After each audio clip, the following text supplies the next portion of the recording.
প্রধানমন্ত্রীকে আবারও চিঠি দিয়েছেন মুখ্যমন্ত্রী, অন্যদিকে রাজ্যের যারা আধিকারিক তারা পদ ছেড়ে দিয়েছেন। দেখুন, অসাংবিধানিক কাজকর্ম ডিবিসির যে নিয়মাবলী আছে সেই নিয়মাবলী, অর্থাৎ ডিবিসি যখন প্রতিষ্ঠা হয়েছিল তখন তার ভারতীয় জনতা পার্টি ছিল না, সেই সময় থেকে এই নিয়মাবলী চলে এসেছে এবং তাতে মৌ আছে যে রাজ্য সরকারের এই প্রতিনিধিরা থাকবে।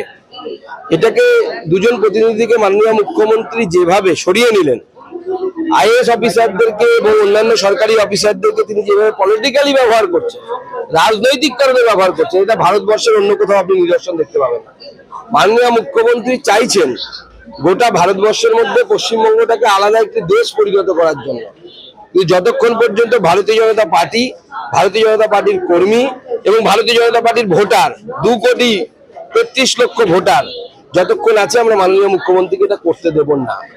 ভারতবর্ষের অংশ হিসেবে পশ্চিমবঙ্গ থাকবে, উনি যতই চেষ্টা করুক এটাকে আমরা বাংলাদেশ বানাতে দেব না। অনুব্রত মণ্ডল যেদিন ফিরছেন বিহার থেকে সেদিনই মুখ্যমন্ত্রী প্রশাসনের সভা এখন মুখ্যমন্ত্রী ঠিক করবেন তার বীর না বাঘ কি সব বলে ওরা, বীর বাঘকে তার মঞ্চে রাখবেন কিনা।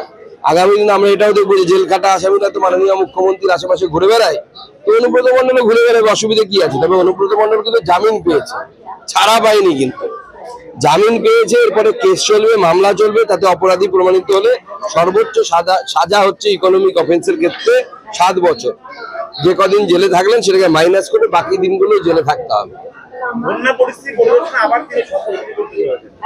মাননীয় মুখ্যমন্ত্রী বারবার বন্যা পরিস্থিতি সফর করবেন, তাই তিনি চান যে গোটা পশ্চিমবঙ্গের যে নজর, উই ওয়ান্ট জাস্টিস, আরজি কর থেকে সরিয়ে বন্যার দিকে নিয়ে যাওয়ার জন্য।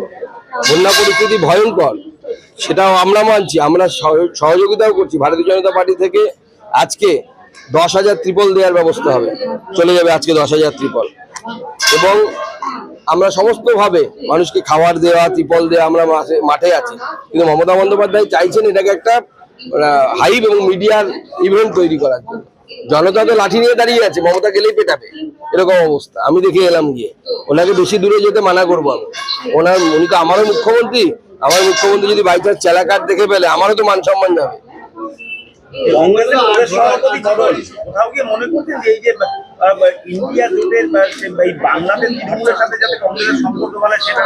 দেখুন, কংগ্রেস ওই 2-1টি জেলার বাইরে কোনো অস্তিত্ব নেই, তো কংগ্রেসকে নিয়ে আলোচনা করা মানে হচ্ছে সময় নষ্ট করা, সময় নষ্ট করে লাভ নেই। সকালবেলা